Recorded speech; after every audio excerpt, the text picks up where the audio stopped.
जय श्री राम। आइए आज हम चर्चा करते हैं कि जीवन में सफलता के मूल मंत्र क्या हो सकते हैं। जीवन में सफलता के मूल मंत्र बताने के लिए आज मैं आप लोगों के समक्ष यहाँ उपस्थित हुआ हूँ। मित्रों, जीवन अनमोल है, ये तो सब जानते हैं, लेकिन ये अनमोल तब होता है जब आप इसको अनमोल बनाते हैं, बनाने का प्रयत्न करते हैं। देखिए, हर व्यक्ति अरबों की संख्या में इस पृथ्वी पर जी रहे हैं। जीने की एक जो कला होती है वो सब में नहीं होती। बहुत प्रयत्न से अपने जीवन को संवारना पड़ता है। कुछ चीज़ों को जीवन में ऐसा आप लीजिए कि आप अंत समय में गर्वित हों, आपके आसपास इर्द गिर्द रहने वाले लोग गर्वित हों। ऐसा आप क्या कर सकते हैं? देखिए, मनुष्य शरीर बहुत कठिनता से मिलता है, शास्त्रों ने लिखा। तार्किक मनुष्य कहता है मुझे इन विषयों में नहीं पढ़ना है, मुझे तो सिर्फ यह जानना है कि मैं जो हूँ वो विकसित कैसे हूँ, आगे कैसे बढ़ूँ और क्या करूँ। 4 बातें हैं इसके लिए। पुरुषार्थ चतुष्टय कहे गए इन्हें, धर्म अर्थ काम मोक्ष या अर्थ धर्म काम मोक्ष।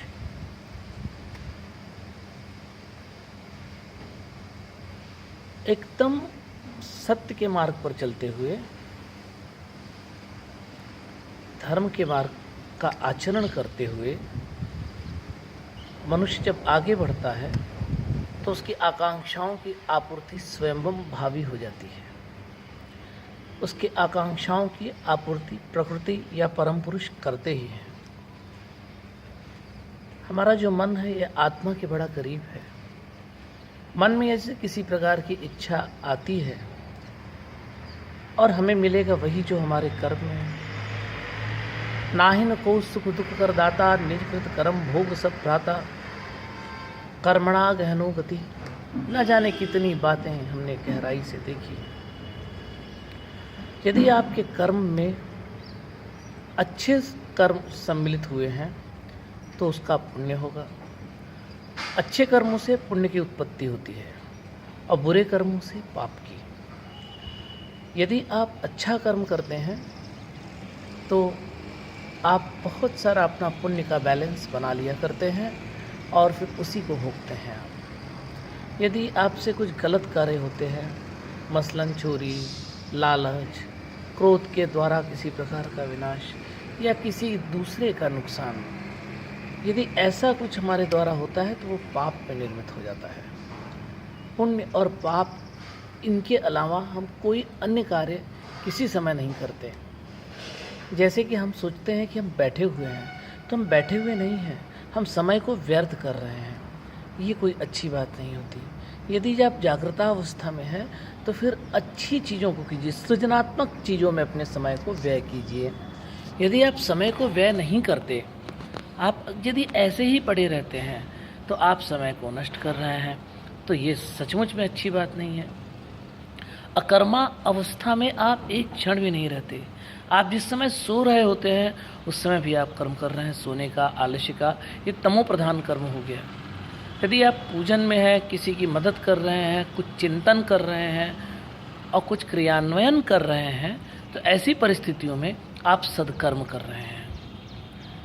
और याद रखिए, आपके जीवन में जिस प्रकार की भी संभावनाएं आया करती हैं उसके लिए कोई और जिम्मेदार नहीं, आपके पूर्व निर्धारित कर्म या आपके वर्तमान कर्म ही उसके लिए एकमात्र जिम्मेदार कारक तत्व हैं। यह सृष्टि जो है ये बड़ी पारदर्शक है।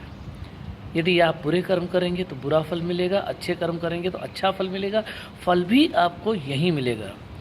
बस इन्हीं सब बातों को ध्यान में रखते हुए मैं आपको यह सचेत करना चाहता हूँ कि सज्जनों, किसी भी हालत में आप अपने जीवन के बहुमूल्य क्षणों को व्यर्थ ना करें। अब प्रश्न उठता है कि कर्मों की श्रृंखलाओं को आरंभ करने के लिए आवश्यक जो बातें हैं वो कैसी होनी चाहिए। सबसे पहले तो इस जीवन में आपको अपना उद्देश्य निर्धारित कर लेना चाहिए। और ये उद्देश्य कैसा? ये तात्कालिक भी होते हैं, सामयिक भी होते हैं और दीर्घकालिक भी होते हैं। यदि आपको समयापन करना है तो दीर्घकालिक विषयों पर ज़्यादा ध्यान दीजिए, उनको वरीयता दीजिए कर्मों की श्रृंखला में। सामयिक कर्मों को भी करना आवश्यक और उचित है। याद रखिए, मैं आपको बता दूं, आज हम कर्मों पर ही चर्चा कर रहे हैं। तो नित्य कर्म जो होते हैं, मसलन प्रातः उठना, अपने शौच आदि से निवृत्त होना, नित्य संध्या या पूजन करना, और फिर अपने कार्यों में लग जाना, आधिकारिक कार्य, प्रोफेशनल कार्य, जिस प्रकार की आपकी जो व्यवस्था है उसमें लग जाना, दिन गृहपालन चर्या है उसमें लग जाना, सायंकाल को आना, फिर अपने कार्यों को संपादित करना, सोने के पूर्व जो नित्य कर्म है वो करना, ये एक अलग कर्मों की श्रृंखला है। ये तो आपको करना ही है, आपको रोज़ नहाना ही है, रोज़ उठना ही है, रोज़। ये जो सामान्य बातें हैं ये तो हैं। विशेष बातें क्या है? स्वकर्मणातम अभ्यर्च सिद्धिम विन्दति मानव। अपने स्वाभाविक कर्म द्वारा ईश्वर की पूजा कैसे होती है? आज प्रकृति के माध्यम से जिस कार्य में भी मैं लगा हुआ हूँ उसको ईमानदारी पूर्वक करूँ, उसमें सत्वगुण समान जो चीज़ें हैं उनको सम्मिलित करूँ। अब ये भगवत गीता के 16वें अध्याय में बड़ा विस्तृत विश्लेषण प्रथम 3 श्लोकों के माध्यम से परमात्मा ने किया है। उन जो सद्गुणों की श्रृंखला है उसमें से हम ज़्यादा से ज़्यादा लें। क्या है वो? श्री भगवान वाच अभ्यम सत्व संशुद्धिर्ज्ञान योग व्यवस्थिति, अभयम सत्व संशुद्धिर्ज्ञान योग व्यवस्थिति, दानम दमश्च यज्ञश्च स्वाध्यायस्तप आर्जवम, अहिंसा सत्यम अक्रोधस्त्याग शांतिर्पैष्णुम, दया भूतेषु लुप्तम आर्दवम हीरचापलम, तेजः क्षमा धृति शौचमद्रोहो नात्मानिता, भवन्ति संपदम दैवीं भिजातस्य भारत। दया से लेके, निडरता से लेके जो सत्य प्रधान सद्गुणों के लक्षण हैं, ये उसकी एक बास्केट है। इसे आप थोड़ा विस्तृत रूप से पढ़ें और इसको अपने जीवन में सम्मिलित करें। और जो कार्य आपको दिया गया है उसमें बिना किसी को हानि पहुंचाए तन मन धन से आप अपने कार्य में रत रहें, और इस प्रकार आप धनार्जन करें और धर्म करें। दया आपके जीवन में रोज होनी चाहिए, दान आपके जीवन में रोज होना चाहिए, परोपकार परहित सरिस धर्म नहीं भाई, ये सिर्फ कहा नहीं गया है। यदि आप दूसरों के उपकार में निरंतर रत रहते हैं तो आपके लिए जीवन में कुछ भी असंभव नहीं है। आप किसी भी गंतव्य को पा सकते हैं जो उचित है।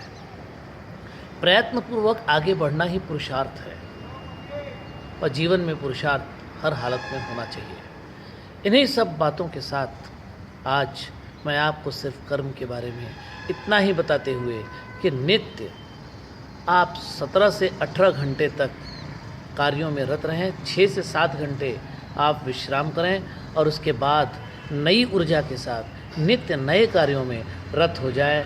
ये जो समय बहुमूल्य है ये कहा जाता है, शायद ठीक है।